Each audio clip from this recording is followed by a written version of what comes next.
le cri de l'aigle, le souffle du perroquet. Des instruments d'argile fabriqués par ces musiciens argentins.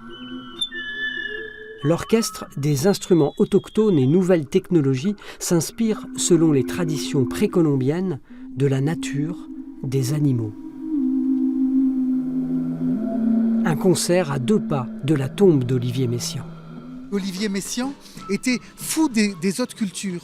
À la fois, il cherchait à créer un nouveau langage dans la musique de l'Occident, et à la fois, il allait, et c'était très nouveau au XXe siècle, écouter les musiques d'Amérique, les musiques de l'Inde, les musiques du Japon. Il a ramené plein de sons. Il allait écouter les oiseaux aussi, parce que selon les pays, les oiseaux chantent différemment. La quasi-totalité de son œuvre, Olivier Messiaen l'a écrite ici, dans la montagne de son enfance, au bord du lac de Laffrey. Il disait « Les oiseaux sont les plus grands musiciens qui existent sur notre planète ».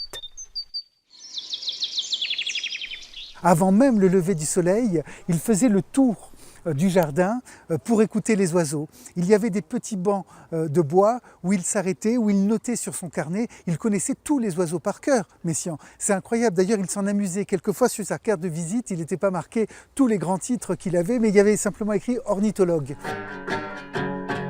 Jusqu'au 24 août, le festival Messiaen propose de la musique contemporaine en plein air et pour toutes les oreilles curieuses.